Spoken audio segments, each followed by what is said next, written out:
Lehendakari jauna, errektore jauna, sailburua, senatari, herri agintari, lagunok, jaun Andreok, arrastion. Zelanez, agur bero bat, aita Luis Ugalderi. Muy buenas tardes, señoras y señores.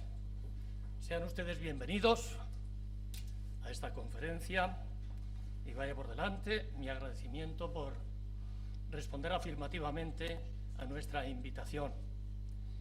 Quiero decirles que, sin rodeos, sin que ello suponga nada de retórico, aunque no tengan llave de acceso, pueden ustedes considerarse como si estuvieran en su propia casa. Gure gogoeta eta elkarrizketarako mintzagune honetan, gaur barriro ekiten deutzagu hitzaldien hartzaldeko formatoari. Baina esan daikezuet, ez garela azkenengo sasoian arkoloka egon. Jotake beharrean ibili gara. Zehatzago esatearren, azkenengo aste horretan, gure jarduera osatu dabe, besteak beste, Gipuzkoako mendebaldeko frontean, gudaretan, 1996 irailean Euskal Gudariak izandako borroka dala eta goazen gudari danok askatasun bidean. Izenburu horretan egindako erakusketak, dokumental eta liburuak. Beste alde batetik, bebai, gure zereginetan eduki dugu, energia lehiarkortasuna eta klima aldaketaren gaineko jardunaldie, nazioarteko hainbat aditu ospetsu parte hartu jardunaldi hori egun bikoa antolatzen, eta beste alde batetik, eta adibide batzuk bakarrik iminteagaitik, Hermes aldizkariaren urrengo zenbakia prestatzeak eroan dauzku beste behar ugari.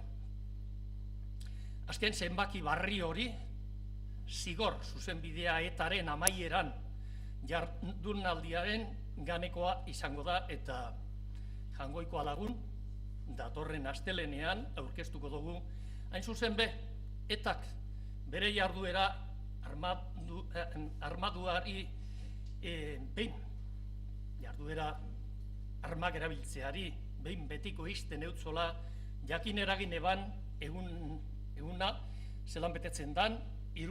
urteurrena datorren astelenean, hau da urriak 20. Estamos siempre, es decir, donde siempre hemos estado, en la reflexión y el debate libre, abierto, constructivo y propositivo sobre lo que nos ocupa y nos preocupa como vascos y como ciudadanos del mundo.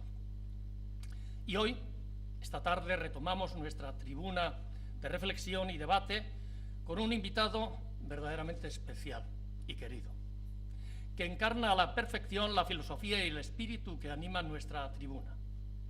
Pensamiento crítico, defensa de los valores democráticos, raíces locales y espíritu universal. Él es don Luis Ugalde, sacerdote jesuita, director del Centro de Reflexión y Planificación Educativa de Caracas y es rector de la Universidad Católica Andrés Bello.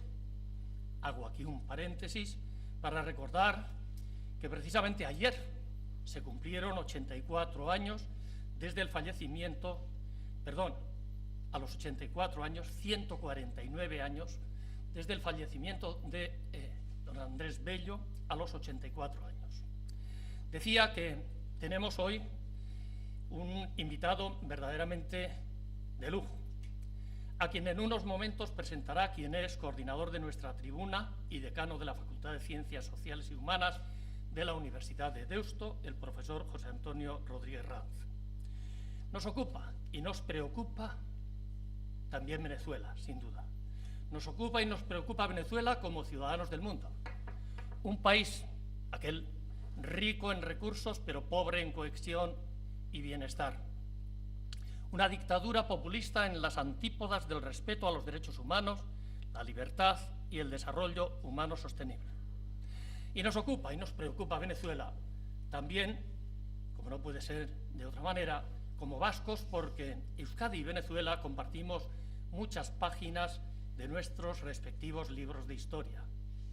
Porque, entre otros capítulos, no olvidamos que Venezuela fue tierra de acogida para miles y miles de exiliados vascos y en otras circunstancias de gente que fue buscando progreso y mejor vida, cuyos descendientes hoy sufren la pesadilla del régimen chavista y el mal gobierno, permítanme que les diga, del actual presidente. Hoy tenemos entre nosotros al mejor de los guías para adentrarnos en la Venezuela del 2014. Se trata de don Luis Ugalde, un vasco universal, un pensador, un hombre de acción, un jesuita comprometido con una triple causa: la educación, los derechos humanos y la justicia social.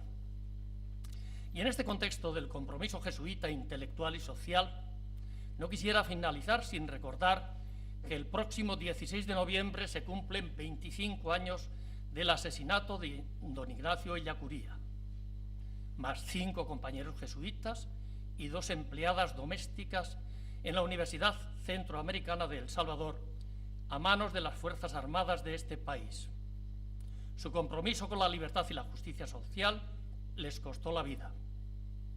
Aunque no merezcan ni siquiera mención, sí quiero también denunciar y condenar lo que está ocurriendo precisamente con el busto, que recuerda a don Ignacio Ellacuría en Portugalete, que algunos bárbaros periódicamente, no sé si es un capricho o qué es lo que ocurre, embarruñan de pintura y supone una falta de respeto a aquella persona que, entre otras cosas, perdió su vida, además, pretendiendo mejorar la de todos los demás. Don Luis Ugalde aita Ugalde, zeure etxean zagoz eta zeurea da tribuna. 1 millón de gracias por estar hoy aquí, en esta sala que lleva el nombre de quien fuera nuestro primer lehendakari, José Antonio Aguirre. Un ejemplo también de compromiso vital con la libertad, la democracia y la justicia social. Y 1 millón de gracias también a todos ustedes por compartir, tal como decía al principio, esta tarde con nosotros y atender a nuestra llamada. A continuación será José Antonio Rodríguez Ranz, como decía, quien presente a nuestro conferenciante de hoy. No tengo la menor duda de que al finalizar esta conferencia, con sus respectivas preguntas posteriores, todos coincidiremos en que ha merecido la pena dedicar un rato a esta labor. Mila esker, Josean, zeurea duzu berria. Eskerrik asko, Juan Maria, atzaldeon. Azteko nire aldetik, zarrak berri, hau da, betiko oharra, gure hizlariak bere hitzaldia ematen ari den bitartean, galderak egin ditzazkegu, beti ere idatziz, horretarako erabiliz eserlekutan dazkaun txarteltxoak, aneri pasa eta anek ekarriko izkigu galderak maira. Decía que para empezar un poco recordar pues nuestros usos y costumbres, mientras don Luis Ugalde nos diserta, podemos hacer preguntas, siempre siguiendo, como digo, nuestros usos y costumbres por escrito, utilizando para eso las tarjetas que tienen ustedes en los asientos. Ane las recogerá y nos las pasará a la mesa. Ore badan niretzat Luis Ugalde aurkeztea. Ore bat eta behar zaila. Bera bezalako persona bat 2 minututan aurkeztea benetan ezinezkoa baita, jakinda aurkezpen borobilena ere motz geldituko zaitela. Decía que misión imposible presentar a una persona como Luis Ugalde en un par de minutos, porque la mejor de las presentaciones sería siempre injusta. Me voy a apoyar en algún rasgo que ya mencionaba nuestro presidente en su salutación. En primer lugar, Luis Ugalde es jesuita, y eso significa una manera de ser y de estar, un modo de concebir la vida y el mundo, un modo de relacionarse con la trascendencia, con el medio y con las personas, y finalmente, compromiso intelectual y vital con un mundo más justo y solidario. Luis Ugalde ha sido provincial de la Compañía de Jesús en Venezuela. La segunda palabra clave en su retrato es educación. Luis Ugalde es hoy, como se nos ha dicho, director del Centro de Reflexión y Planificación Educativa de los Jesuitas en Caracas, y fue durante 20 años, rector de la Universidad Católica Andrés Bello de Venezuela. Ha sido también presidente de la Asociación de Universidades de la Compañía de Jesús de América Latina. Luis Ugalde es asimismo escritor y articulista. Es autor y coautor de más de 30 libros, 100 artículos y columnista de varios medios de comunicación en Venezuela, donde ha sido Premio Nacional de Periodismo. Pero su magisterio no es teórico, muy al contrario, viene impulsado por una decidida vocación de transformación social. Y finalmente, vasco universal. Bergalés de nacimiento, venezolano de adopción. Venezuela, donde llegó a los 18 años, es su pasión. Pasión en todos los sentidos del término. A Luis Ugalde, estoy seguro, le duele Venezuela. Una Venezuela que en sus artículos describe en los siguientes términos. No hay democracia dictatorial ni dictadura democrática. O el aparato estatal es un instrumento para el dominio de un señor y su grupo, o la soberanía está en el pueblo. El mal gobierno es de Maduro, pero el mal modelo político es de Chávez. Hace falta un nuevo gobierno decidido a salir de este desastroso modelo político antes de que se hunda el país. La causa del fracaso no está en ninguna conspiración ni magnicidio, sino en el modelo político dictatorial. La falta de trabajo productivo es dramática para el 60% de la población venezolana. ¿Dignidad humana sin posibilidad de trabajar?, se pregunta. Si piensas distinto y deseas cambio de gobierno, eres candidato a persecución oficial y cárcel. En contraste, hay millones de niños a quienes cada día se les priva de su futuro al dejarlos sin escuela o darles una pésima educación. Y nadie se responsabiliza de este delito generalizado ni va a la cárcel por ello.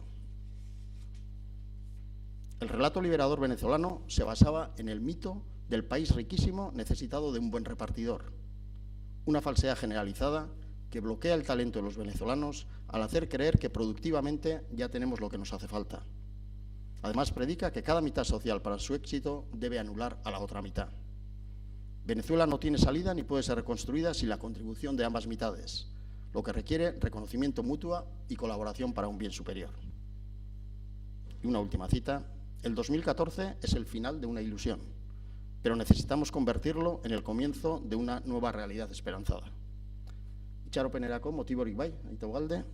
Hay motivos para la esperanza, Aita Ugalde. Zurea da hitza.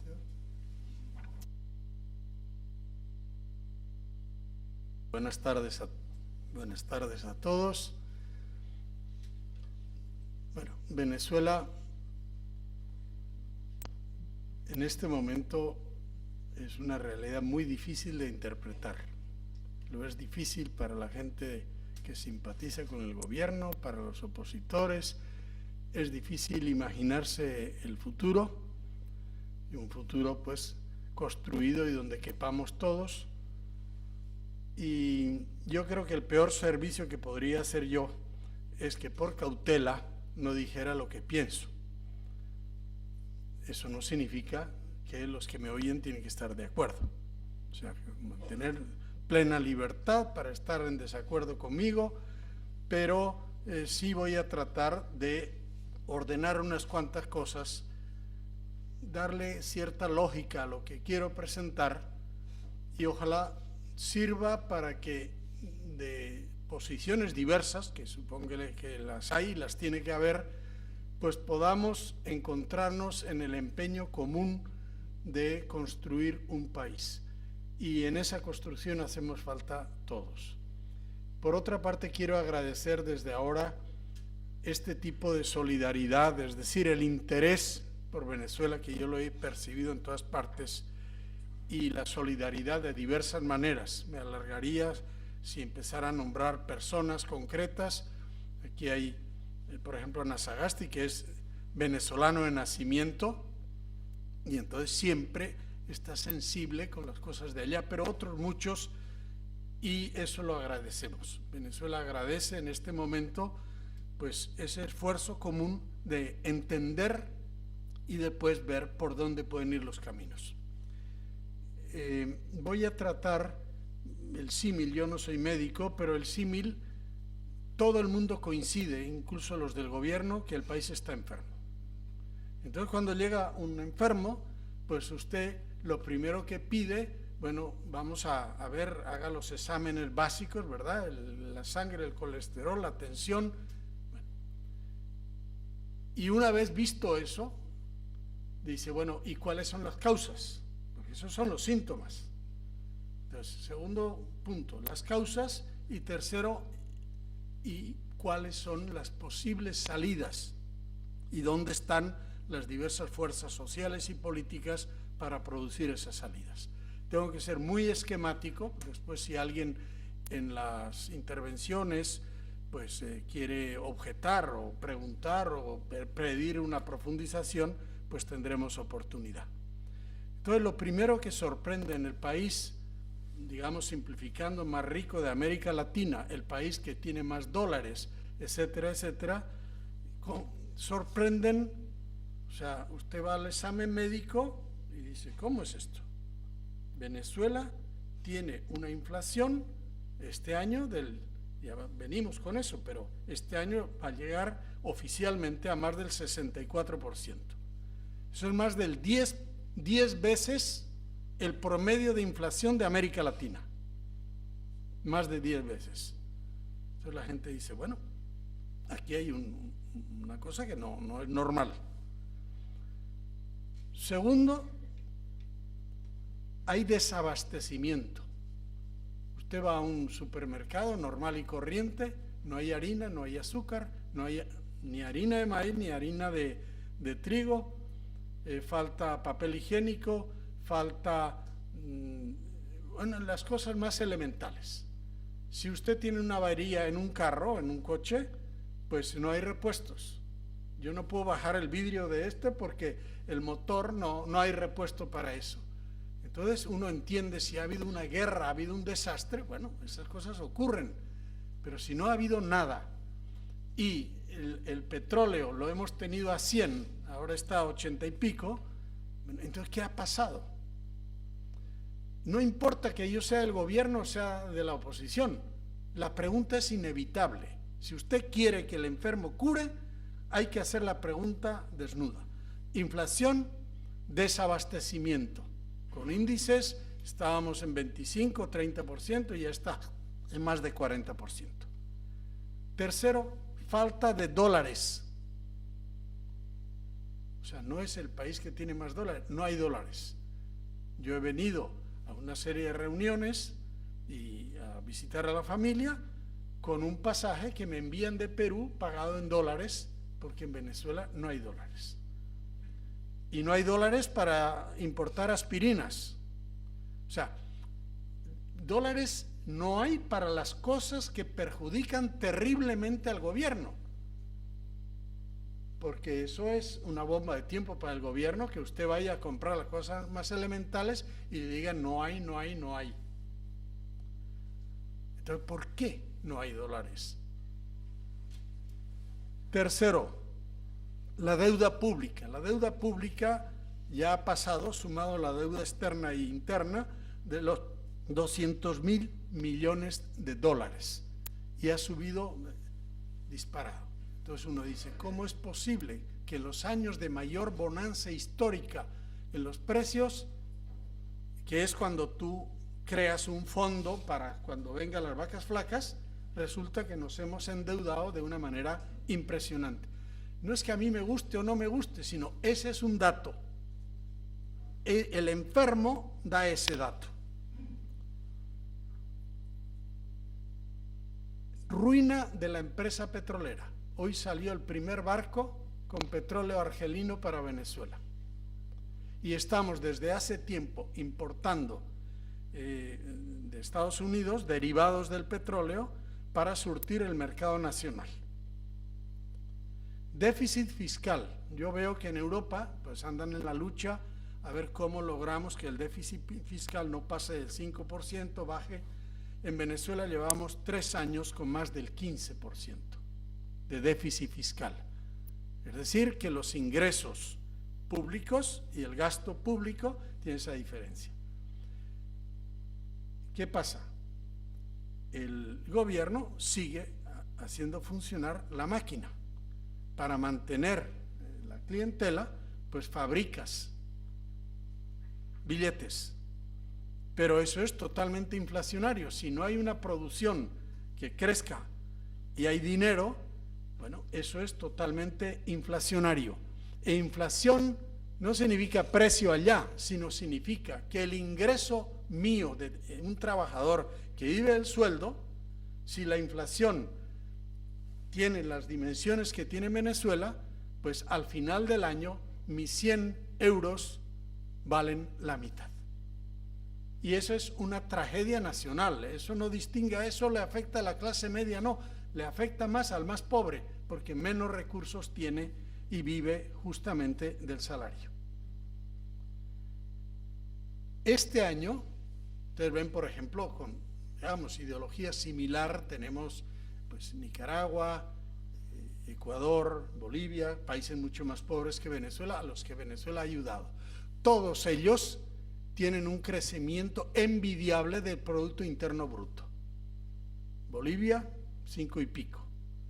El mismo Nicaragua, que hacía tiempo que no daba pie con bola, bueno, Venezuela va a tener un descenso de 3 puntos en el Producto Interno Bruto.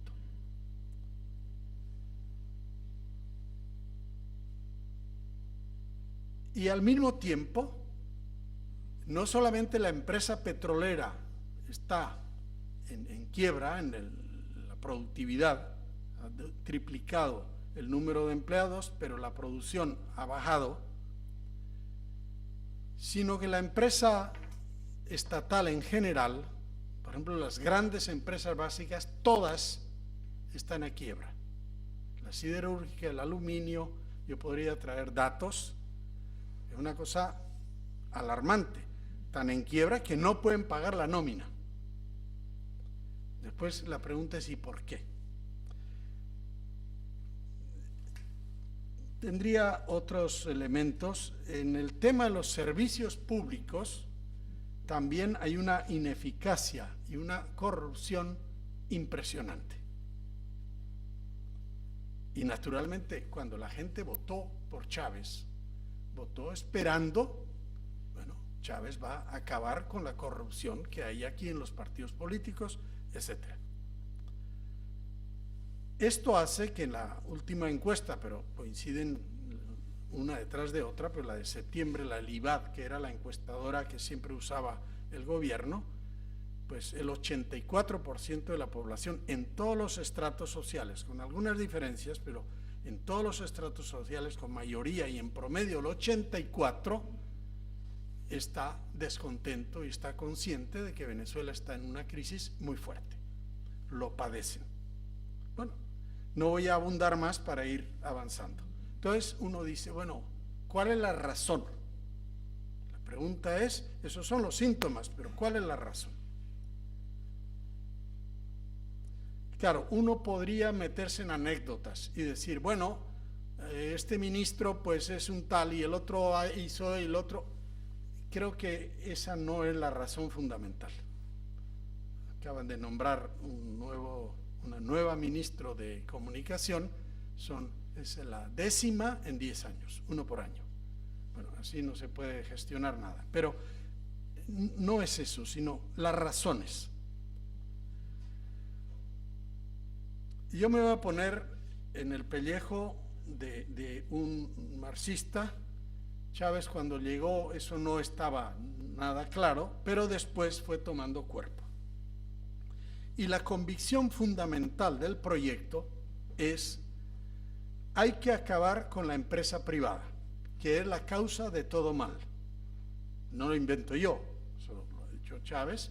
La causa de todo mal, y al final, es el marxismo más crudo que creíamos que de alguna manera se había superado. La esencia de la empresa privada es la explotación, la apropiación de la plusvalía. Mientras no se acabe con la empresa privada como tal, no tiene futuro el país.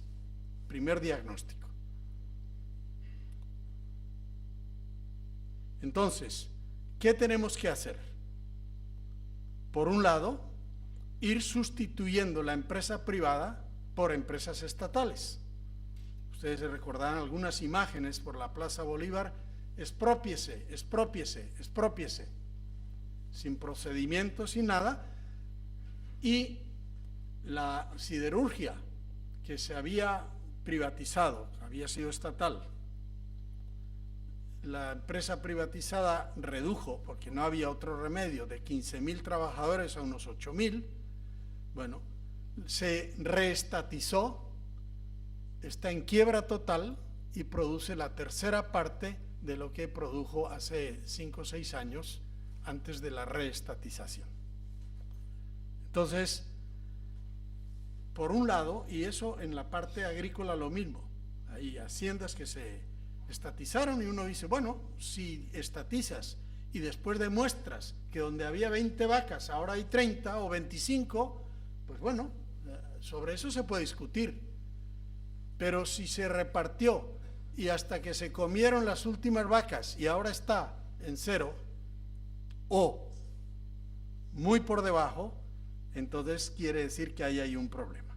Pero digamos, el objetivo fundamental, si yo estoy convencido que el mal está en la existencia de la empresa privada, yo tengo que sustituirla por la empresa estatal y por la educación estatal, que es estatal partidista. Es decir, es totalmente incongruente que todavía en Venezuela exista educación privada. Es totalmente inaceptable para esta mentalidad que exista universidades autónomas que elijan sus profesores. O sea, es inconcebible que en Cuba haya una universidad que piense distinto que Fidel Castro. Pero claro, en Venezuela, con presupuesto público, las mejores universidades eligen autoridades que no están de acuerdo con el gobierno, porque el gobierno pierde todas esas elecciones. Entonces, yo eso no lo puedo aceptar. O sea, la universidad es para formar socialistas, porque el proyecto es socialista. Yo no puedo pretender acabar con la empresa privada y estar fomentando señores que estudian cosas para reforzar la empresa privada. Por tanto, la universidad privada no tiene ningún sentido, la educación privada tampoco. Esa es la razón lógica, obvia, que en Cuba no hay educación privada, no puede haberla. No hay una universidad, ni hay un rector que piense distinto de Fidel Castro. El rector se pone a dedo. Bueno, entonces, este es el esfuerzo, que no es fácil. Una vez, ustedes conocen a Monedero, que es como el segundo de a bordo de Iglesias.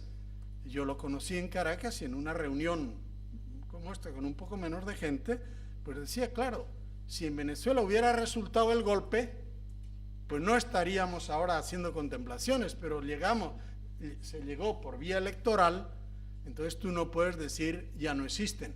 O si la gente descontenta de una vez se hubiera ido para Miami, pues nos dejan gobernar.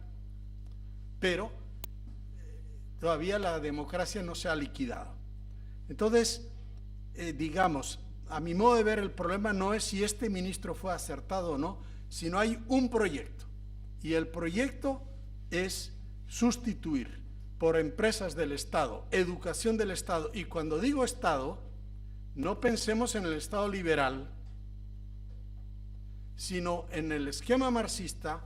Estado, gobierno y partido de gobierno es lo mismo. O sea, Fidel Castro es jefe de Estado, o era jefe de Estado, jefe de partido y jefe de gobierno. Esa separación es absurda, aunque la tengamos en nuestra cabeza.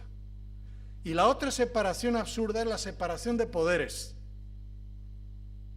Nosotros teníamos, cuando yo era rector, uno que ya murió, era uno de los grandes abogados del gobierno, decía, claro, la misión del Poder Judicial es darle al gobierno las leyes que el gobierno necesita. Y la separación de poderes lo que hace es debilitar. Si yo llego al gobierno con la finalidad de acabar con el Estado burgués, que eso es puro marxismo, entonces necesito toda la fuerza para acabarlo. Y no dividir, ¿no? Aquí va el legislativo y allá va el judicial y aquí va el electoral. No, no. Tengo que tener los poderes en una sola mano. No es que eso no es un error, no es un descuido, es un proyecto. Y eso está en una cosa que ahora se llama el plan de patria, que es decir, tenemos que acelerar para que la empresa privada no pueda tomar fuerza, sino irla No la podemos matar porque sería un escándalo, pero sí irla ahogando. Y la educación privada y la educación autónoma oficial también. Bien, vamos a dar un paso adelante. Hay 3 demonizaciones que hizo Chávez. Después voy a hablar bien de Chávez también. Pero hizo 3 demonizaciones. Hay 3 cosas que tienen perdido a esta sociedad: la ganancia, la productividad y la profesionalidad. Una empresa que quiere ganar, ellos dicen, no, nuestra empresa no quiere ganar. Porque claro, en la ganancia ven ellos la plusvalía. La ganancia es mala. Y quieren sustituir, bueno, tú haces las cosas por amor al prójimo. El amor al prójimo es muy importante, pero en economía, si no hay ganancia, no hay trabajo.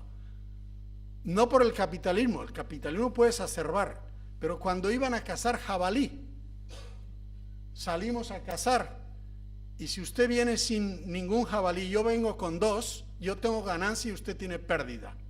Así de simple. Y usted quiere cazar, hoy conseguí 2, mañana a ver si consigo 4. Esa es una ley del hecho productivo. Nadie pone esfuerzo si al final no consigo más de lo que tenía. Así de simple. Yo le he oído a Chávez predicar contra la ganancia y decir eso es malo y en nuestras empresas no va a haber ganancia. Segundo, la productividad. La productividad, expresamente dicha, es, ¿cómo se llama? Es una palabra que hay que eliminar porque la productividad es neoliberal. ¿Qué significa productividad?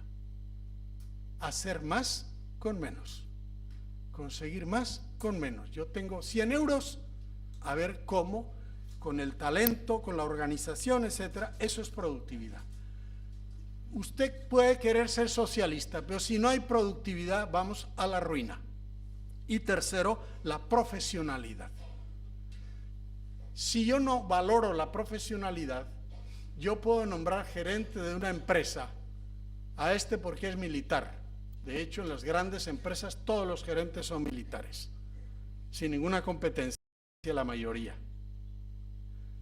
Pero la productividad se sustituye por la fidelidad, por el carné del partido. Entonces, de esa empresa no sabe nada, pero, entonces, si usted en una sociedad, sea capitalista, socialista o una que se invente, condena esas 3 cosas y siembra la cultura de no ganancia, no productividad y no profesionalidad, la ruina está garantizada.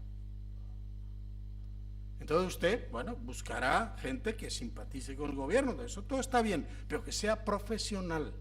Usted no va a un médico que no sea profesional porque tiene el carnet del partido. Tendrá mucho carnet, pero si no es competente yo no voy. Bien, entonces estas 3 demonizaciones han producido desastres en educación y salud. Yo no voy a entrar ahora en detalle, si alguien quiere profundizar. Realmente la salud pública está... Hubo un momento con el proyecto que se hizo con los cubanos, que se llama Barrio Adentro, que en atención primaria hubo algunas cosas muy esperanzadas y bien valoradas. En este momento eso se está derrumbando y no se ha logrado algo que era lógico, que lo que empezaron los cubanos fuera traspasándose a venezolanos. Eso no se ha logrado y en este momento más de la mitad de los barrio adentros está cerrado y la salud en los hospitales públicos es un desastre terrible. Todo el mundo va con el seguro a la salud privada y la salud privada colapsa porque no da abasto. Bien, con esas características, pues claro, la ineptitud es una característica a veces sorprendente. Bueno, pero tiene que tener alguien que sea competente. Me refiero ahora a la eficiencia, ¿no? A la eficiencia en el funcionamiento. Hay algunas cosas, por ejemplo, todo lo que es identidad, carnet y pasaporte, eso lo llevan los cubanos Y mira, eso funciona mejor que antes. Pero en general, la ineptitud es pasmosa. La corrupción, una de las razones por las cuales Chávez tuvo el apoyo, bueno, se esperaba, va a barrer con tanta corrupción. No es que nunca haya habido, en Venezuela siempre ha habido corrupción, pero cuando hay más, se roba más fácilmente. Y la gente dice, bueno, yo tengo mi oportunidad. Este es el momento en que yo me voy a apropiar, después no tendré. Y la población dice, bueno, este roba, pero nos da. Entonces la población suele ser bastante indulgente. Después veremos cómo eso ha ido cambiando ahora. Y lo que hemos dicho, la improductividad en las empresas. Entonces, ¿dónde está la gran ganancia? Porque Venezuela fabrica multimillonarios. Cuando estoy diciendo multimillonarios es 2.000 millones de dólares, 3.000 millones, 1.000 millones, 700 millones de gente que era limpio. Bueno, eso es muy lógico. Se controló el cambio.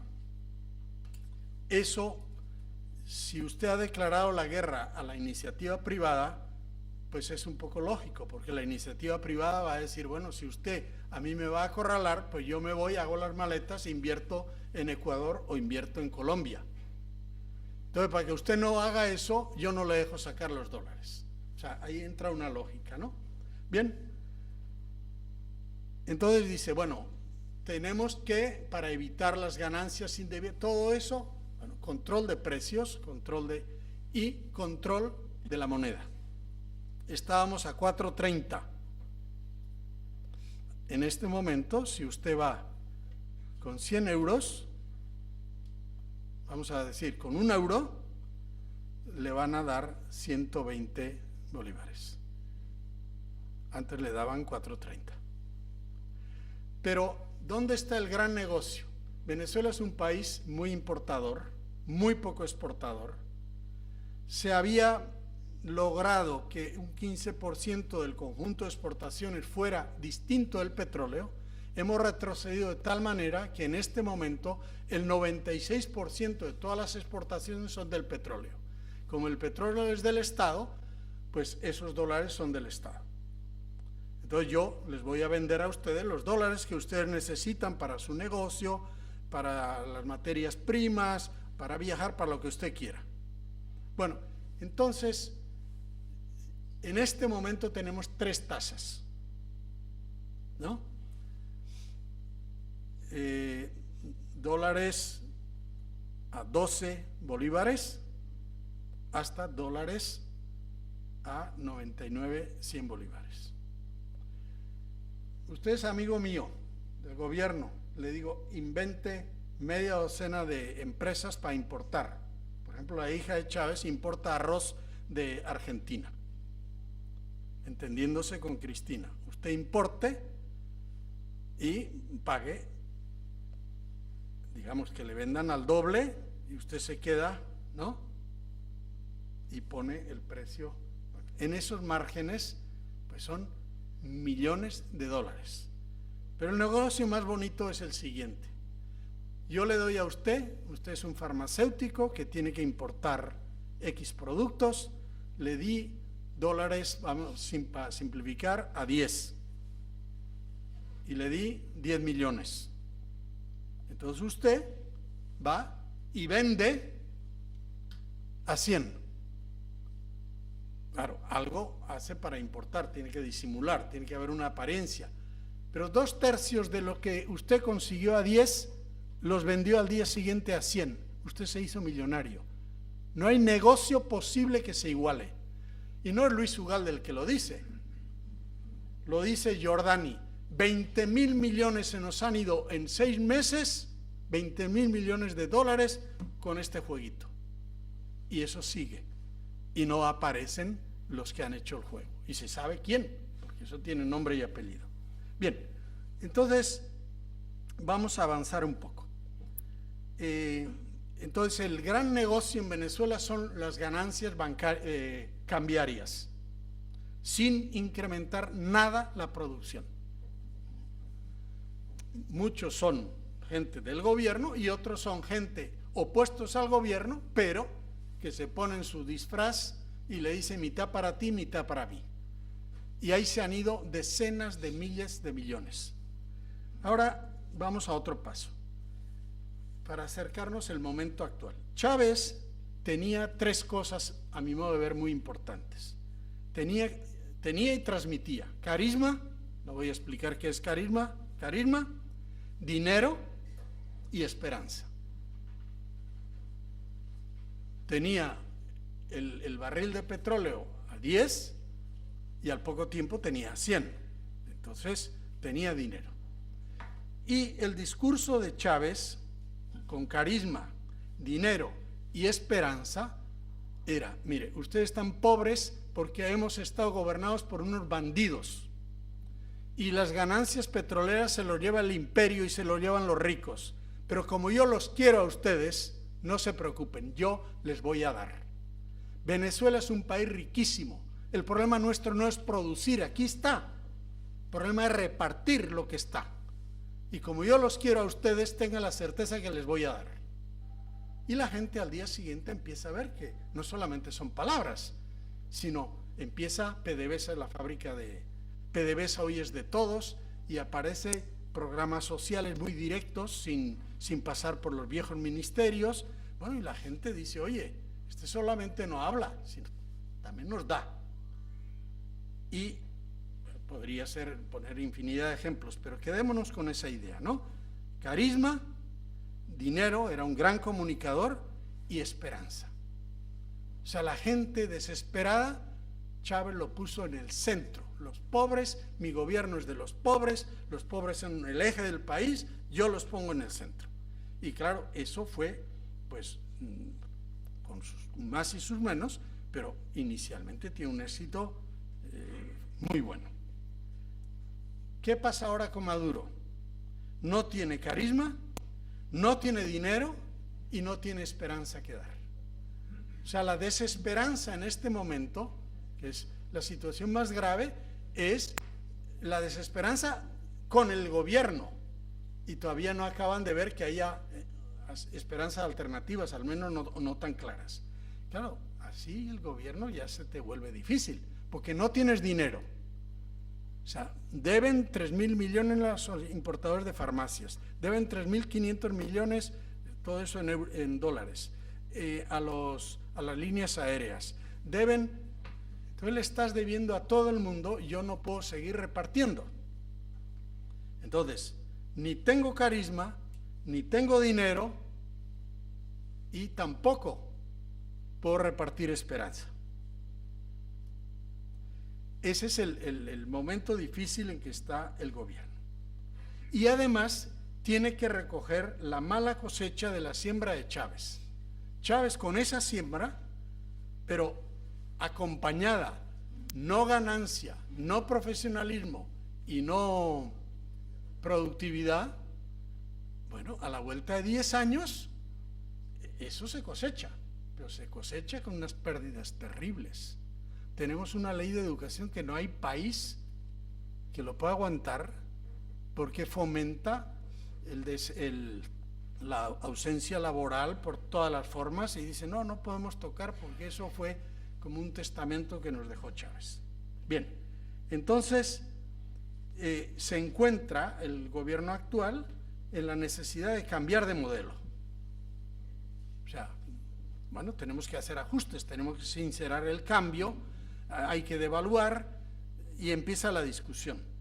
No nosotros, sino Giordani, que era el ministro factotum, Evans, Denis, Teimir Rojas, Pérez, que fue ministro de Planificación, Ramírez, todos ellos dicen: esto es insostenible.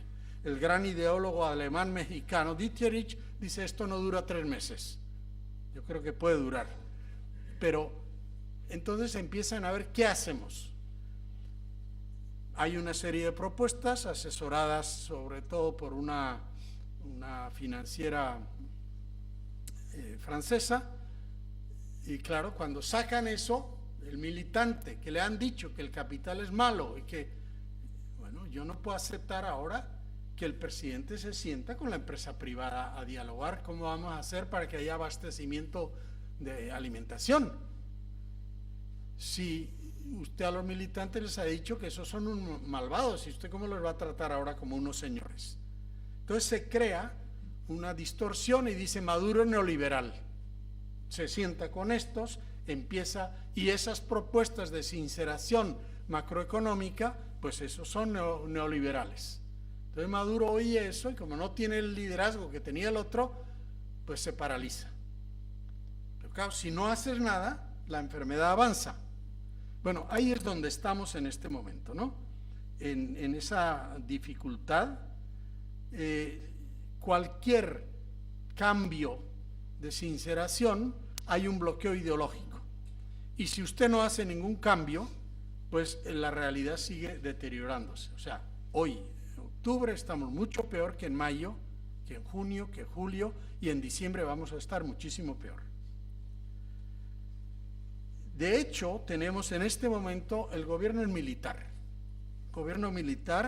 con fachada semidemocrática. O sea, el que de verdad manda son los militares. La mitad de los ministros en las áreas, en las grandes corporaciones, etcétera. Y estos controlan, digamos, bueno, lo que es el control militar, y además el gobierno controla los poderes públicos. Hay a ponte un juez militar que llegó al Tribunal Supremo y en determinado momento se escapó del país porque se sentía amenazado de muerte y habló. Y entonces dijo, todas las sentencias que yo di, todas, fueron precedidas de una llamada. ¿Pero quién le llamaba a usted? ¿El presidente? Sí, el presidente. Y yo di las sentencias de acuerdo a sentencias de algunas de ellas muy horrendas, como la de la jueza Afiuni, etc. Entonces, el otro control, ellos no lo llaman control, sino hegemonía comunicacional. O sea, si la situación viene mal y la popularidad vas perdiendo, ¿qué haces tú para que la gente no se te vaya? Control militar y control de los medios de comunicación. Ya no hay ninguna televisora nacional que se pueda considerar libre y no siguiendo las órdenes del gobierno. La mayoría de los periódicos lo mismo. No los compra el gobierno directamente, sino de estos multimillonarios amigos del gobierno. Entonces le dice, tú compra y nosotros te vamos a decir qué puedes decir y qué no puedes decir. O sea, la hegemonía comunicacional. Por supuesto, en una sociedad cerrada como la de Cuba es todo.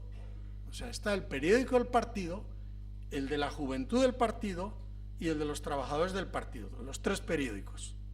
Eso no es hegemonía, sino control total. En Venezuela es hegemonía, eso lo han logrado, lo que pasa es que hoy día hay 1000 modos y entonces lo que no es noticia pues lo sustituye el chisme y a veces es peor.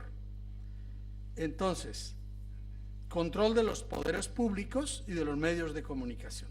Eso es un hecho hoy día. La cuarta, voy a mencionar nada más, otro cuarto, un rasgo es las divisiones internas que son muy fuertes. Antes con Chávez, bueno, habría, pero si Chávez decía A, al final todo el mundo decía pues amén. Si Maduro dice A, hay tantas voces y que se consideran y quieren Maduro para mandarme a mí. Yo tengo más pedigrí que él. Yo soy del primer golpe militar y hay unos cuantos que dicen nosotros somos los auténticos, etcétera, ¿no?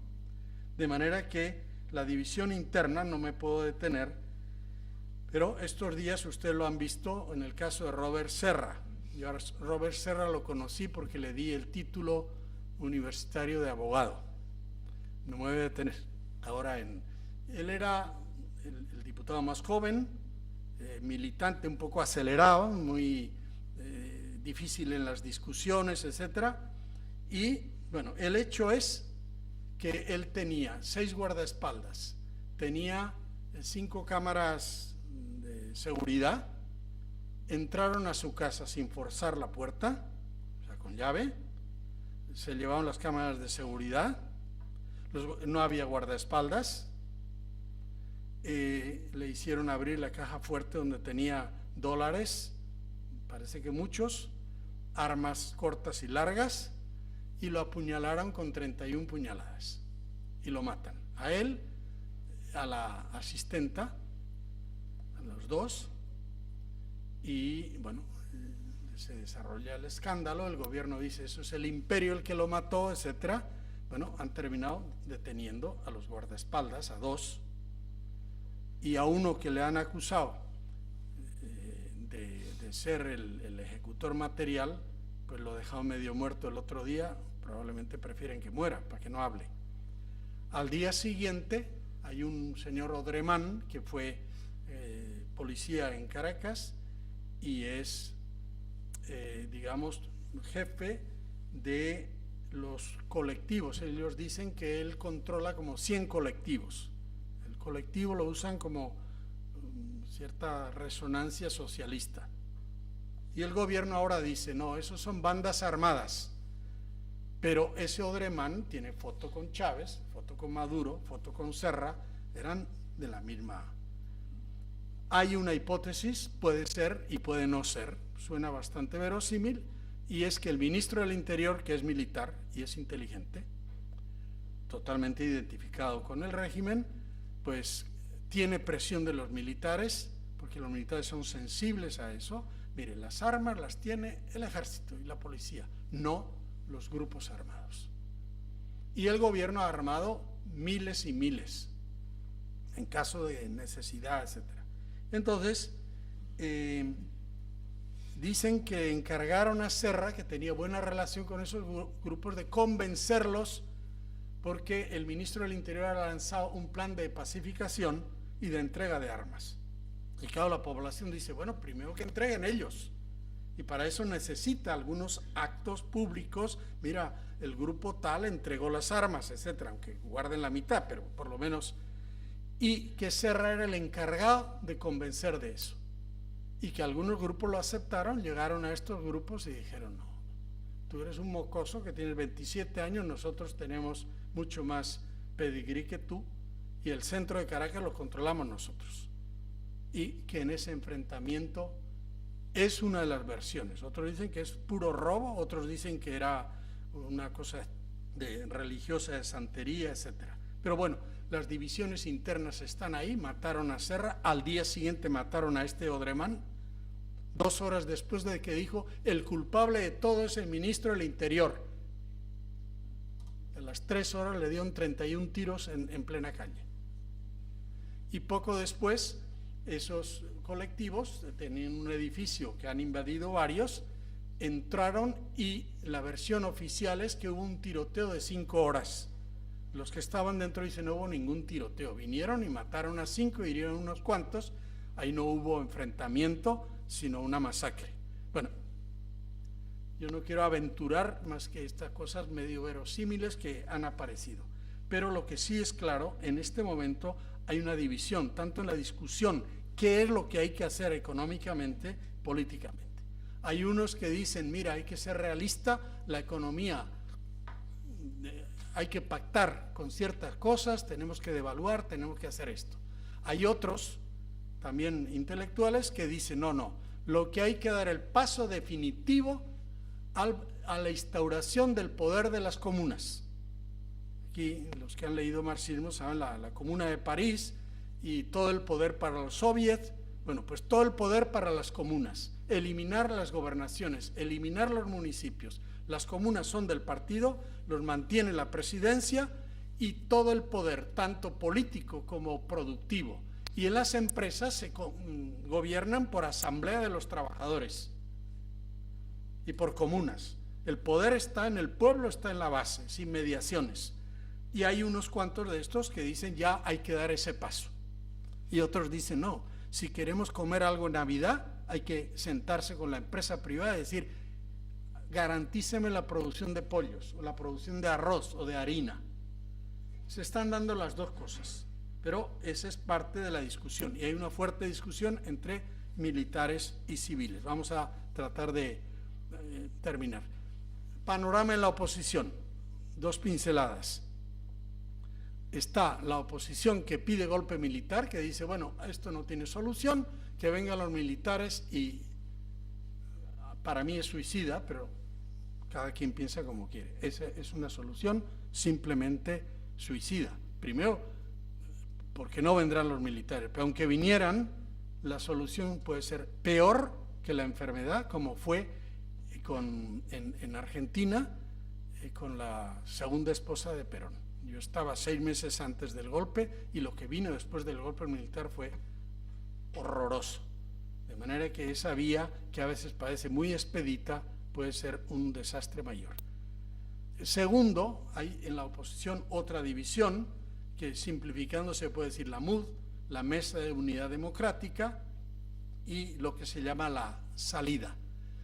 Después de la elección última, la oposición dice nosotros ganamos y no nos reconocieron, y entonces unos dicen hay que ir a la calle, no hay más remedio, no nos van a reconocer nunca, y bueno, habrá muertos, pero no hay más remedio, y estos en forma más impaciente y muy decidida, pues vino todos los movimientos desde febrero que llevan pues unos 42 muertos y bueno, unos cuantos presos muy arbitrariamente, etcétera. Y por otro lado, la Mesa de la Unidad Democrática, que dice, bueno, tenemos que tener un poco de paciencia, no basta una protesta de la clase media y de estudiantes, sino hay que llegar al malestar de la sociedad, y tenemos que convencer a gente que fue chavista, bueno, que tenemos una solución social, económica, etcétera. Y eso no está, hay parte que se ha hecho, pero hay que hacer, y ahí ha habido enfrentamientos en momentos muy fuertes y muy mezclados con personalismos. En este momento hay cierto cambio y hay cierta moderación en eso. Y ha habido, como digo, enfrentamientos y descalificaciones entre estas dos alternativas. En realidad, esas alternativas en este momento se han expresado así. Unos dicen, vamos a una constituyente, son los de Voluntad Popular. Una constituyente para sacar a Chávez. A mí me parece un disparate, pero bueno, hay gente sensata, muy amiga de uno, que yo los conozco, dicen la constituyente. Eso significa reunir firmas, etcétera. El gobierno con el árbitro de 4-1 puede hacer lo que le da la gana en la constituyente. Y el mal de Venezuela no es la Constitución, es el incumplimiento de la Constitución. Entonces la constituyente no es un atajo, creo yo. Pero bueno, es una propuesta que está ahí, están recogiendo firmas. La gente, van a firmar unos, pero mucha gente no quiere firmar porque una vez que firmas te quitan el empleo. Eso ya ocurrió en otras firmas que se recogieron. Y son implacables en eso, o le quitan a tu abuela la jubilación, o le quitan, etcétera. La otra es asambleas ciudadanas. María Corina Machado, que es una mujer muy inteligente y muy valiente, propone asambleas ciudadanas, es decir, la MUD, el Movimiento de Unidad Democrática, es la Mesa de la Unidad Democrática, es de partidos, y el gran descontento no es solo de partidos, y tenemos que hacer asambleas ciudadanas para ir creando un cuerpo. Y el tercero dice, bueno, tenemos el 2015 elecciones parlamentarias, y tal como van las cosas, esas se pueden ganar y hay que ganar. Y en este momento de deterioro del gobierno, bueno, en paréntesis, el que coordinaba la MUD era Aveledo, demócrata cristiano, un hombre de mucho talento, demócrata para tiempos democráticos. Y ahora han escogido a Chuo Torrealba, de padre y madre comunista, él desde muchacho militante de la Juventud Comunista, después del movimiento al socialismo. Hoy día no están de acuerdo con nada de eso, pero en los medios de comunicación muy activo, tiene un programa Radar de los Barrios, se comunica, etcétera, y yo creo que ha sido un paso bueno para la coyuntura actual. Y Aveledo no ha quedado fuera, sino dentro, apoyando con otras Bien, entonces no tienen más remedio que unir protesta social, todo ese malestar, la denuncia, las cosas que hay que denunciar, como la corrupción. Bueno, ¿quién se llevó los 20.000 millones? Dígame mañana eso. Y la movilización, pero hay que conectar con el malestar y los dolores de las mayorías pobres. Y eso tiene que ser una cosa clara. Y ahí todavía queda mucho por hacer, creo que lo van a tratar de... Y denunciar también las inconstitucionalidades obvias. La Constitución dice, el árbitro electoral, cosa por demás lógica, tiene que ser apartidista y neutral. Son 5. Bueno, en este momento 4 son del gobierno y 1 es más simpatizante de la oposición.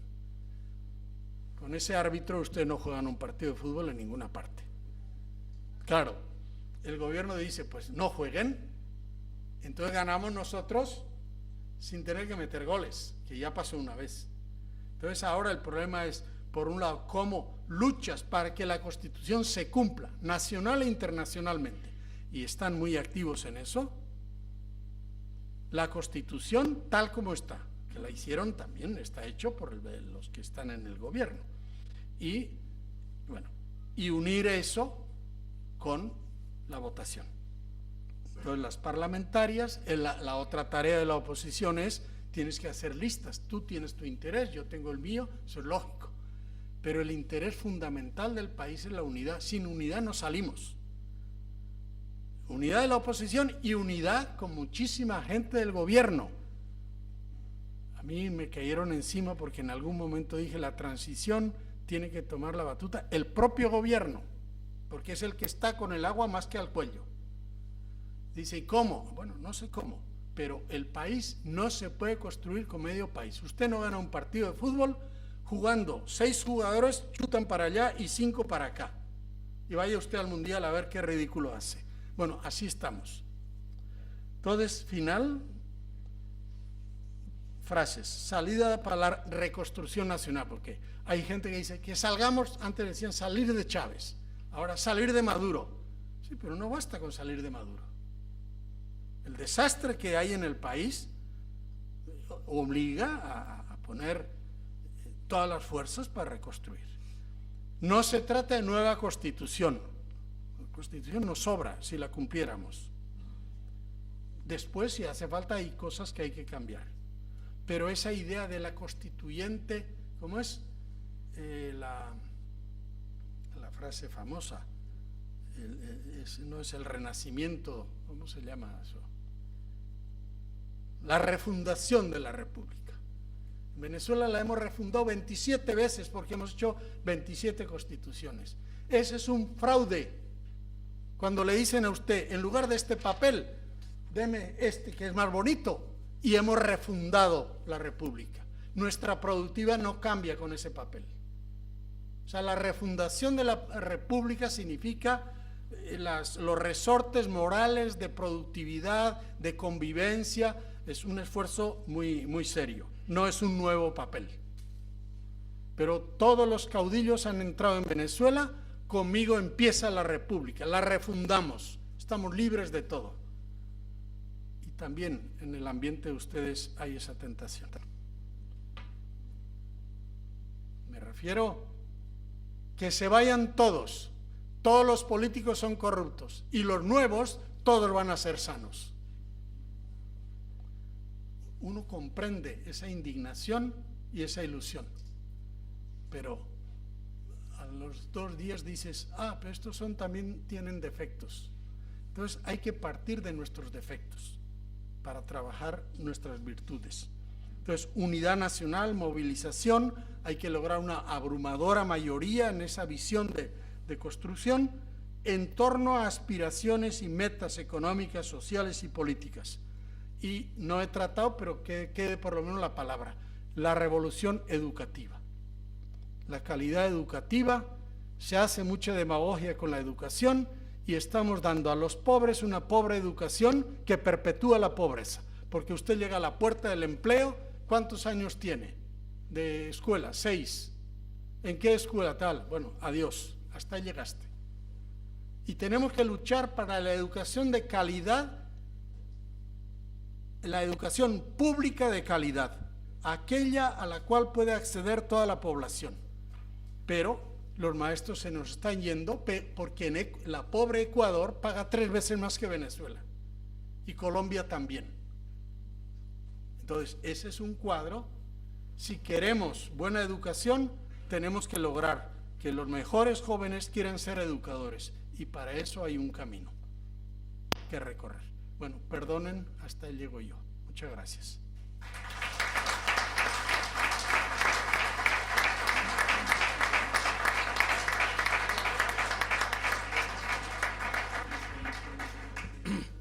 Bueno, Miguel Esquerturi, Aito Ugalde.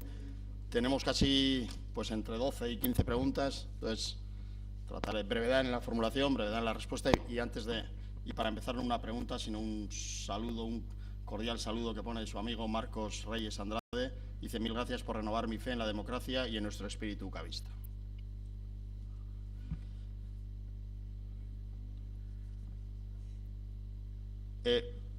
Va la primera pregunta. Una pregunta además que viene precedida por un eskerrik asko: más claro no canta un gallo, dice. En Venezuela está claro que tenemos una dictadura marxista. ¿Qué nos puede decir de los derechos humanos y de los presos políticos que la propia ONU exige sean liberados?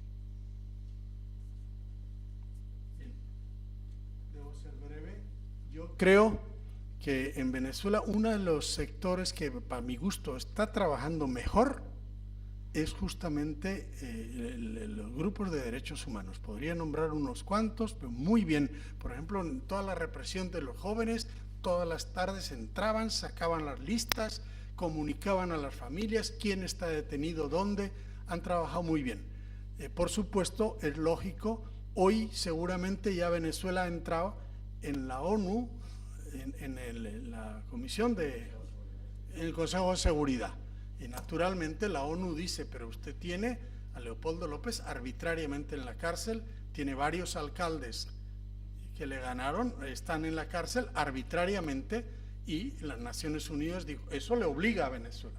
Venezuela dice: a mí no me obliga.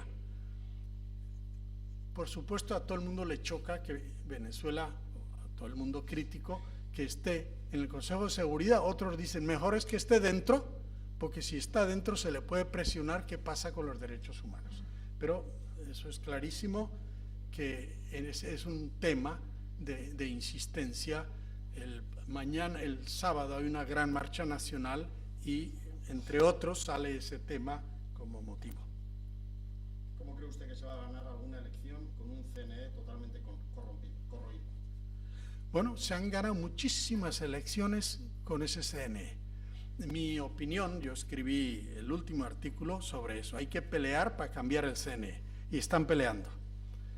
Pero aún así, el hecho es que la oposición ha ganado alcaldías una y otra vez, ha ganado gobernaciones y ha ganado la mayoría de los votos. El 52% del conteo oficial de los votos para el Parlamento ganó la oposición.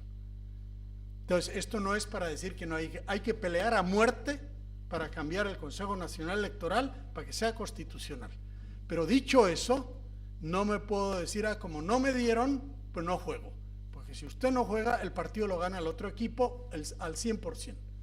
Entonces, esa es la tarea difícil. Pero es muy claro, si usted tiene testigos en las mesas, etcétera, lo que pasa que hay todavía en mesas, sobre todo rurales, muy distantes, que prácticamente no hay testigos, y ahí meten el 100% de los votos, etcétera. Pero no es, si no te conceden todo en el Consejo Nacional Electoral, no voy a votar. Hay que votar y se puede ganar, y se va a ganar. A su entender, ¿en qué modelo democrático de otros países del entorno se debe basar la recuperación del país venezolano? Y hay otra pregunta, digamos en la misma línea, que dice: la transición que va a vivir Venezuela, ¿a cuál cree que se va a parecer más? ¿A la española, cambio de régimen político? ¿A la sudafricana, fundamentalmente socioeconómica? ¿A la salvadoreña, nicaragüense, al cono sur? ¿Cuál es el modelo? Bueno, yo creo que no hay más remedio, creo yo, para la gente que viene de formación marxista, etcétera. Hay que combinar la economía con la economía no puedes jugar. Por supuesto, en la economía hay cosas que no aceptamos. Bueno, tienes que... Pero fíjense, donde ha habido mediano éxito, Brasil lo tuvo. Y venían, la Rousseff estuvo preso, fue guerrillera, pero dicen, oye, la economía tiene que funcionar y al mismo tiempo los programas sociales. Yo no puedo hacer programas sociales si la economía no funciona. Y Brasil, con todo el PT y toda la terminología antiimperialista, jugó a fondo a la inversión privada y una vigorosa política pública. Mujica, que estuvo en la cárcel, el viejo con esa forma de hablar que tiene, dice, bueno, claro, yo me hice mis ilusiones en la vida, que eso se podía cambiar de un golpe y parimos un mundo sin mal, y me he convencido que no, es que eso es muy complicado. Entonces le dice a los empresarios, la gente quiere vivir bien, y si a usted les va mal y usted no invierten y no dan trabajo, pues la gente le va a ir mal. Bueno, eso lo puedes decir tú como un demagogo, pero lo has cumplido, y a Uruguay le ha ido bien. Y con toda su terminología, el de Bolivia, sí, estamos contra el imperio, no sé qué, pero Bolivia, Venezuela va a decrecer 3% y Bolivia va a crecer 5%. Y el año pasado creció un poco más. Es decir, tienes que combinar unas políticas vigorosas, decididas, de fortalecimiento a los más débiles, no con la limosna. La limosna perpetúa la pobreza, incrementando con su oportunidad y capacidad productiva. Y eso significa educación, significa trabajo, etc. Y lamentablemente Venezuela no jugó a incrementar la productividad del débil, sino vamos a repartir, usted lo único que tiene que hacer es poner la mano. El periódico El Nacional, donde usted escribe, es libre. Usted tiene libertad en Venezuela después de escribir los artículos que escribe en El Nacional. Y luego tiene otras dos preguntas, porque yo creo que más o menos están contestadas. ¿Qué prevé para las próximas elecciones y si hay liderazgo en la oposición? Bueno, hay gente, no hay libertad, por supuesto, para muchas cosas no hay. Yo he tenido amenazas, pero yo puedo decir, yo escribo lo que yo creo que debo escribir. Nunca me he inhibido, procuro no ofender a nadie, pero en una opinión, como digo, he tenido algunas amenazas, pero ahora, los periódicos es otra cosa. Al Nacional le redujeron el papel, como el papel, los dólares de importación los tiene el Estado, pues el Nacional empezó a sacar la mitad de las páginas. Tal cual, que es un periódico pequeño que dirige Teodoro Petkov, pues probablemente la semana que viene deja de salir. ¿Por qué? Porque hay estos controles indirectos. Al Universal le dijeron, o usted lo vende o usted se arruina, escoja. Y el Universal, cuyo dueño vive en Estados Unidos, lo vendió. Entonces, la autocensura, todas esas cosas están creciendo. Sin embargo, el Nacional todavía ha sido bastante libre, pero con muchas restricciones, y el que opina distinto, por supuesto, al día siguiente ya no hay anuncio, no hay esto, y empieza el cerco hasta que te ahogan y mueres. Ahora, en lo personal, bueno, la única vez que puedo decir que hubo cierta agresión, fuimos estudiantes, yo acompañaba a los estudiantes, varios rectores, a la Asamblea Nacional a decirles no aprueben la ley de educación, que es inconstitucional. Y vamos, pacíficos, con una carta en el bolsillo. Y entonces estos de Odremán que he dicho, cuando íbamos acercándonos, venían los motorizados y te dan vueltas, ¿no? Con armas, te amenazan, porque ese es territorio de ellos. Seguíamos hasta que llegamos a una esquina y ahí salieron la ballena, que es los tanques estos que echan agua, y bombas lacrimógenas, y ahí nos disolvieron. Pero bueno, eso ocurre también en otros sitios, o sea, no es lo más grave. Yo he tenido amenazas muy concretas, dice, a ese cura hay que darle un escarmiento, como yo trabajo en un barrio, no matarlo, pero sí quemarlo el carro, alguna cosa. Yo seguí yendo y no hicieron nada. De manera que sí hay mucha gente que todavía puede hablar, y no es comparable ni con las dictaduras militares del sur, o sea, lo que fue Argentina, Chile, Uruguay, el mismo Brasil en su momento, ni es comparable con Cuba. Y yo creo que si hacemos lo que debemos hacer, pues se evitará eso. Yo en eso sí estoy esperanzado. Más difícil lo veo la reconstrucción, no la reconstrucción del pasado, sino esa esperanza y esas realidades. Ha comentado algo, pero ¿cuál es el papel que está jugando ahora Teodoro Petkov? Bueno, Teodoro Petkov, la revista, el periódico Tal Cual, que no tiene mucha tirada, pero Teodoro Petkov es una figura muy respetada.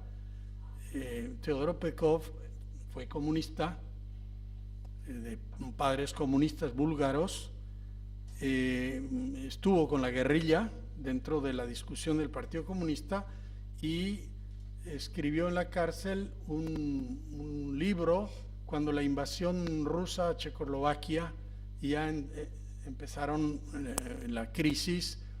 Después escribió Proceso a la izquierda, escribió varios libros muy lúcidos, un poco en la línea, pero sin copiar de lo que era el eurocomunismo en ese momento, es decir, una crítica al modelo soviético. E incluso fue citado en una asamblea ya en del Partido Comunista para atacarlo, ¿no? Teodoro ya tiene 81 años, tiene una salud regular, sigue escribiendo, no está tan presente como antes y ciertamente ha estado en la línea, más o menos en las líneas que yo he presentado, estaríamos de acuerdo, creo que él no tendría ningún reparo en eso. Nos dice una persona, soy venezolanísima, he participado activamente en las luchas venezolanas. Mi pregunta es, ¿cómo un venezolano se conforma con esa Venezuela de ahora? ¿Cómo se conforma un venezolano con esa destrucción? ¿Cómo hace usted con su día a día en una Venezuela sin libertades? Bien, ahí la palabra clave es cómo se conforma. Es que yo no me conformo. O sea, el problema no es que uno hace lo que uno quisiera hacer en el mundo ideal. Uno tiene que hacer el máximo que pueda hacer en el mundo real. Entonces, lo peor es conformarnos. El que está afuera, hay mucha gente que ha tenido razón por amenazas, por secuestros. Yo no he hablado de la violencia.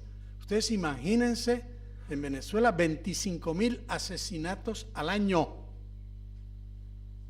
En Caracas no hay fin de semana donde no haya 50 asesinatos. Secuestro express. Entonces hay gente que dice, oye, a mi amiga la secuestran, yo me voy de aquí. O jóvenes que dicen, aquí no hay futuro. De manera que es legítimo que mucha gente tenga que irse, algunos con amenazas directas. Por eso creo que la que hace la pregunta, el énfasis lo pone en cómo se conforma. De acuerdo, no hay que conformarse, ni el que está afuera ni el que está adentro. Hay que empujar con todas las fuerzas por los derechos humanos fundamentales de todos. Y además está en la Constitución, está en el sentido común, está en todos los valores fundamentales que compartimos. Y ahí hay que dar la batalla. Y esa batalla no está perdida, esa batalla la vamos a ganar. Yo puedo tener muchas dudas, de eso no tengo ninguna duda.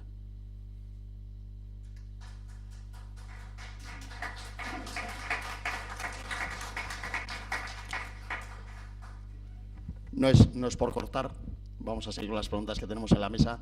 Lo único sí le rogaría que ya no formulemos más, porque tenemos bastantes. Habla usted ahora mismo de los asesinatos. Había varias referencias y con dos enfoques. Uno dice, la situación económica, social y de inseguridad, 25.000 asesinatos al año, justo lo que ha dicho usted, Itagualde.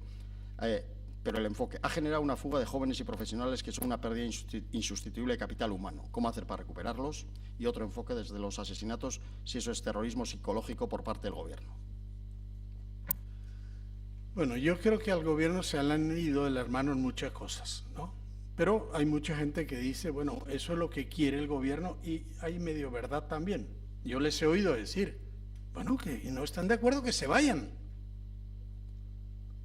La clase media vive peor, pero bueno, nos basta con los pobres. Si los ricos se van y la clase media se va, pues el petróleo nos alcanza para que los pobres vivamos mejor. Entonces, yo creo que sí hay elementos, no creo que sea tan planificado lo del terrorismo, pero es verdad que hay esa presión por empleo, por inseguridad, una presión enorme. Pero sí, a mí me cuesta creer que el gobierno lo celebre. Puede ser que en algún momento haya dicho, bueno, pues que se vayan, pero ya visto el conjunto, esa violencia se le vuelve en los sectores pobres. Mire, esa idea de que eso es violencia a los ricos, no, en los barrios, que tú trabajaste toda la semana, vienes el viernes, saltan y toda la ilusión que tenías para llevar a los tuyos por lo menos un poco de comida. Mire, en los barrios la violencia, en todas las encuestas y en todos los sectores, lo que más resiente toda la población es la violencia y la inseguridad. Sería muy torpe el gobierno si lo hiciera entusiasmado. Tienes la mano que mece la cuna, el régimen castrista, Rusia, van las dos preguntas.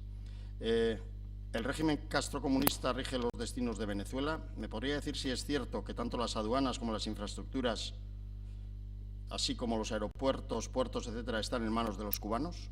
Y la segunda, en referencia a China-Rusia, ¿el convenio con China-Rusia significa futuro hipotecado para los próximos 50 años? Bien, efectivamente, China en la parte ideológica, yo no creo que no se mete para nada, pero nos ha prestado 40.000 millones de dólares y eso hay que pagarlo con petróleo. Entonces, un petróleo que ya no puedes vender. Y a China le han entregado, por ejemplo, el Guri, es la gran represa, algunos de ustedes lo habrán visto, pero la gran represa de rango mundial, bueno, de 20 turbinas, pues estaban funcionando 8, ese tipo de cosas de mantenimiento increíble, hay cortes de luz por todo el país, y acaban de entregarle a los chinos, vengan y arreglen eso. De manera que la hipoteca, por un lado, los chinos entran y te facilitan, pero estamos hipotecados. Los rusos quizá un poco menos, aunque ahí también. Lo de la dependencia de Cuba es totalmente cierto, en dos sentidos. Uno, bueno, Maduro se formó en Cuba,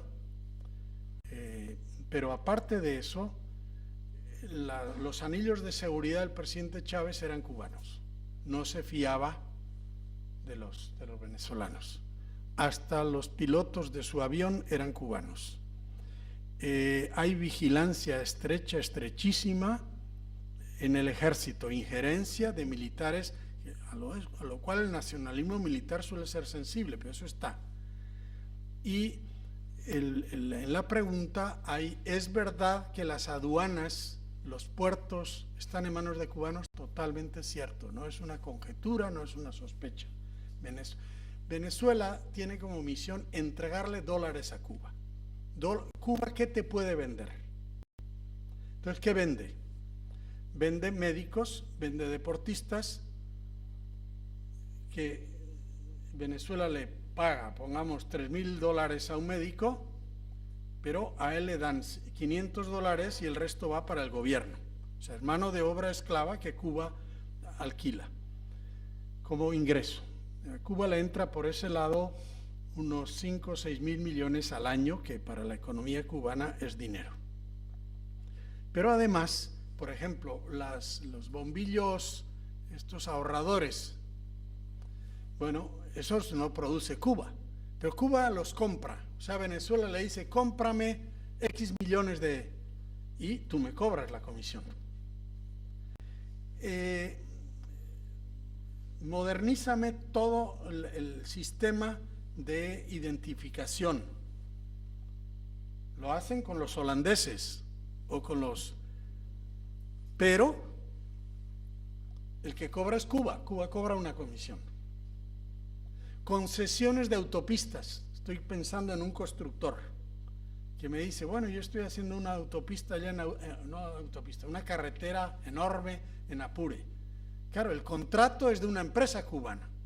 La empresa cubana no tiene con qué hacer eso. Me subcontrata a mí, pero ellos se llevan el 30%, el 40% o lo que se lleve. O sea, eso está realmente está generalizado.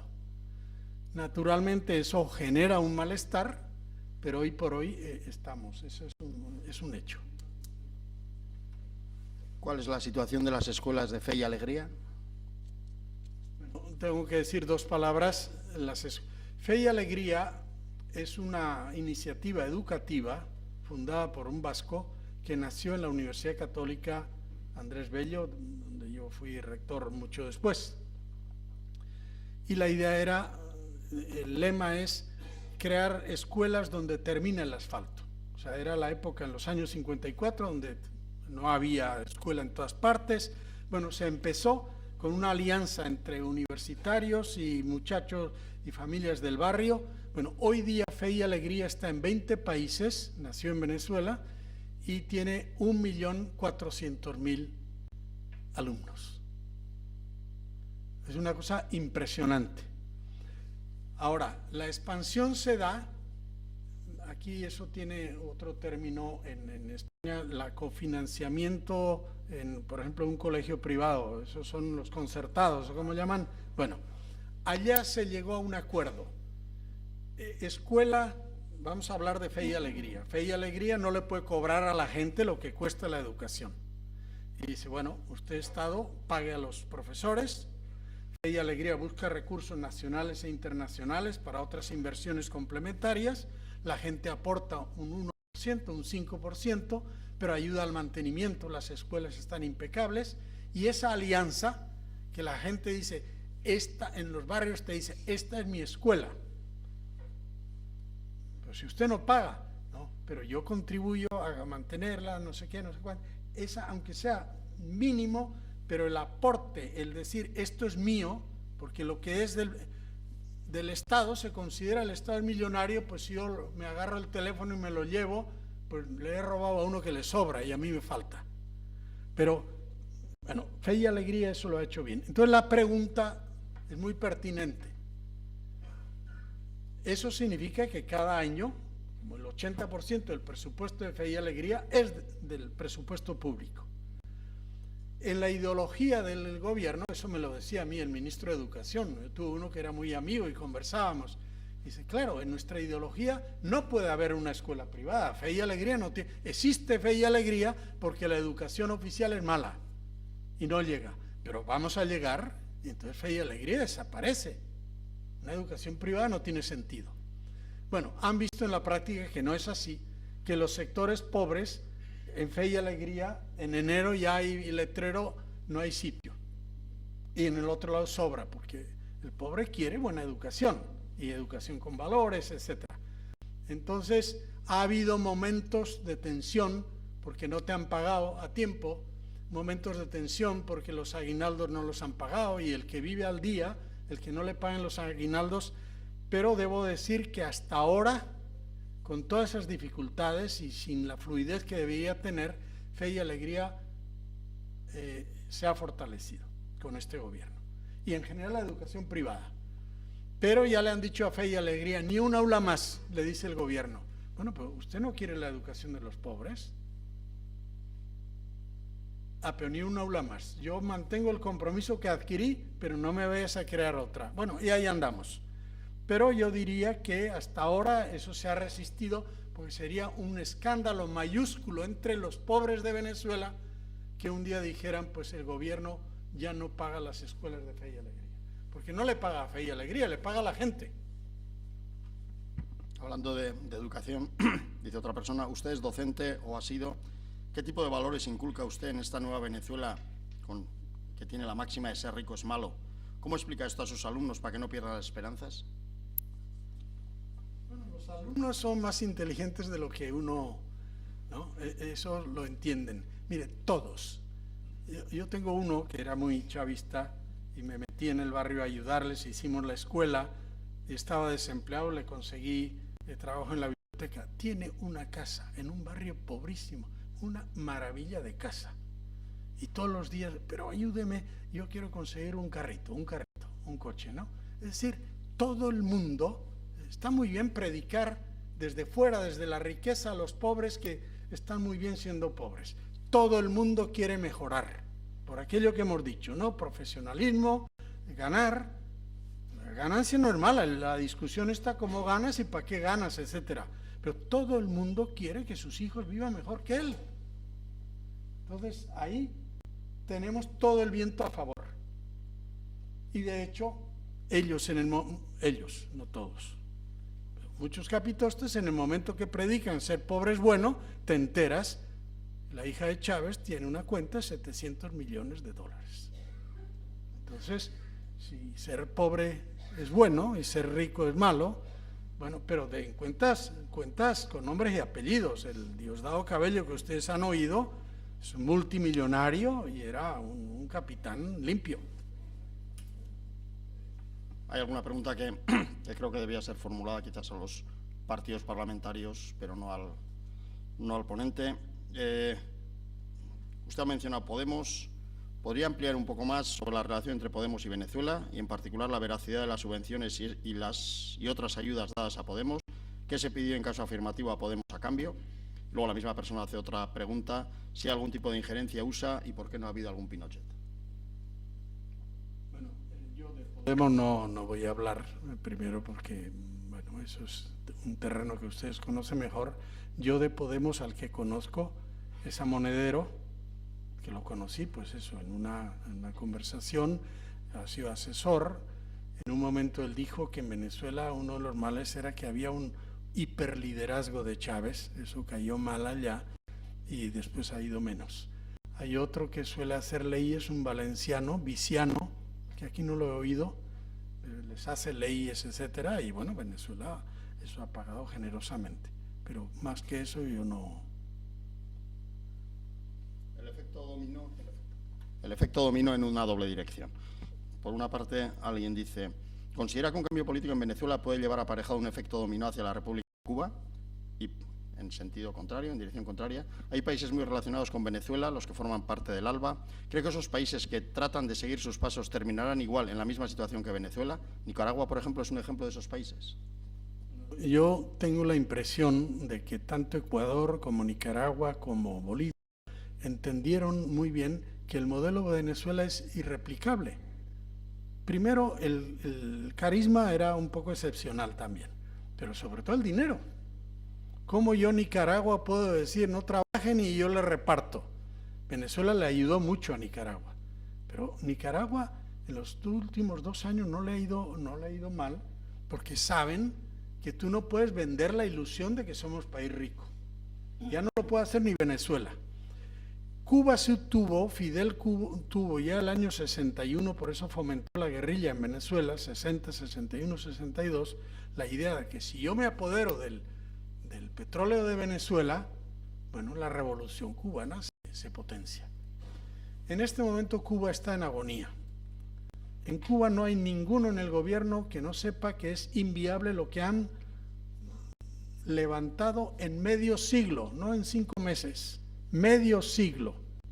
Y usted habla con un veterano en su casa, no con testigos, y le dice, usted si hubiera que empezar, volvería a empezar.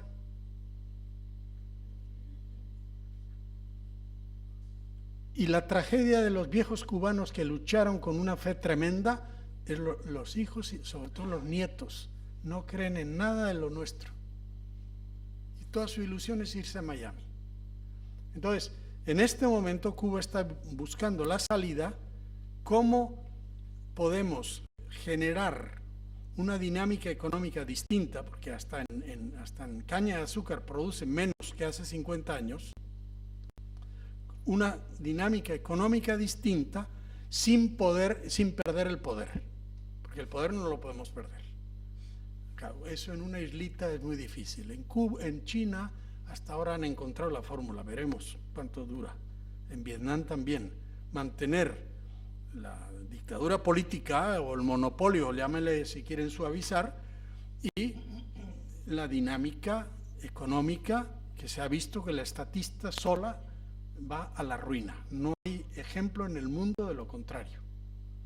Entonces, Cuba está buscando y un cambio en Venezuela. Los cubanos te dicen, oye, aquello se cae y dejamos de percibir 5.000 millones, estamos perdidos. Por ejemplo, un ejemplo. Cuba, consume al día 50.000 barriles de petróleo y Venezuela le manda 100.000. Entonces, se quedan con 50.000 y venden de inmediato los otros 50.000 para tener dólares frescos para comprar comida en Estados Unidos. La mayor parte de la comida de Cuba, a pesar de los bloqueos y todo eso, viene de Estados Unidos. Esa es la realidad. Entonces, Cuba está en un callejón sin salida, de alguna manera tendrá que salir, y el cambio de Venezuela afectaría un cambio allá. Yo creo que ellos están buscando otras alternativas porque saben que lo de Venezuela puede no durar mucho. Muy bien. Y la última pregunta. Luego, aparte, tenemos en la sala a quien usted entregó el título de abogado en la UCAP, que seguro que luego le saluda. Y decía la última pregunta, se habla de política y economía como los problemas más importantes. ¿No cree usted que el origen de este caos o enfermedad es de carácter social, la pérdida de principios, la consolidación del resentimiento y la división de la población? Bueno, evidentemente hay cosas de esas que te deprimen, ¿no? Pero yo quiero decir una cosa. Yo me encontré en la universidad. Yo doy teoría, o daba teorías políticas contemporáneas, cambio social en Venezuela, lo que he estado enseñando. Y toda mi obsesión era que las universidades no pueden ser islas, que lo primero que se tiene que preguntar una universidad ¿para qué país? Si no tienes en la cabeza el país que quieres, con solo formar profesionales y decir, bueno, mi responsabilidad termina aquí, ahora ustedes verán, no funciona la cosa. Sino que hay que discutir los modelos sociales y hay que generar el compromiso desde los jóvenes y con los jóvenes, pero compromiso no solamente mental, sino yendo al barrio, metiéndose. Al principio tenían miedo, eso ha funcionado y muy bien, muy bien.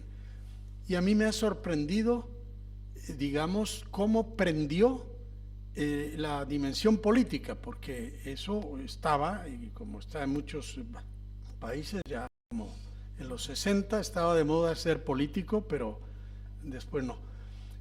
Y jóvenes, pero con compromiso, hacer un posgrado en Harvard y decir, yo no regreso a una transnacional, yo vengo al barrio tal a trabajar con la población. Ahí hay una mina grande, y eso, para mí, el resorte moral principal está ahí. La solidaridad, el encuentro, el verse en la cara de aquel que tú en principio pensabas, todos los que están en ese barrio son potencialmente delincuentes, nos quieren despojar de lo nuestro. Y el que está en el barrio dice, todos esos que están ahí abajo son ricos que viven de nuestra sangre. Cuando tú los pones juntos, se reconocen y dicen, oye, pero si estos tienen los mismos valores que yo. Mire, se producen verdaderos milagros. Y esos milagros se producen también porque ha habido varios programas del gobierno vasco y también de la Universidad de Deusto. Cuando uno de aquí va allá en plan de meterse, bueno, vienen entusiasmados, descubren un mundo extraordinario. Mire, en el fondo hay un misterio. Y termino con esto. Nadie se encuentra a sí mismo si no sale de sí mismo. Eso está en el Evangelio, ¿eh? Si el grano de trigo no muere. Entonces, enseñarle a la gente a salir de sí mismo, al otro. Y yo creo que todas las universidades, lo que podamos hacer en eso, debemos hacer. Y todas las escuelas y todas las familias. Enseñar a la gente a salir al otro. Y en el otro te encuentras a ti. No puede haber sociedad sin el nosotros. Si somos una justaposición de un montón de yos, no tenemos futuro. Tenemos que ser nosotros. Y en español el nosotros tiene una virtud. Nos, otros. Y otros y no somos nosotros. El uno no quita al otro, sino al revés. Entonces, yo insisto y me encuentro que los jóvenes, esa tecla, a lo mejor otras formas religiosas resbalan, pero esa tecla, cuando se meten de verdad, es increíble. Y lo mismo en las poblaciones de los barrios. Les conmueve que vengan unos muchachos que ellos creían que eran unos señoritos a trabajar con ellos, a compartir con ellos, y ese encuentro y esos puentes son los que nos van a permitir hacer el futuro de Venezuela.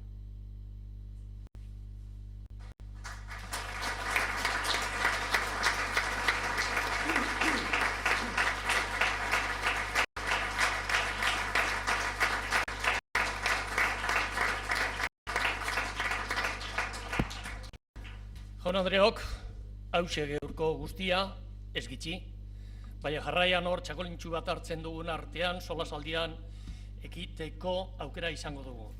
Amigos, señoras y señores, muchísimas gracias por acudir. Creo que, no sé, yo me atrevería a decir que nadie se habrá arrepentido de haber dedicado este rato, tal como decía al principio, y manifestarles a ustedes que mientras tomamos un chacolí o alguna otra cosita por ahí, tenemos todavía de conversar. Y agradecimiento especialísimo, como no, a Aita Ugalde. Eskerrik asko eta zorionak.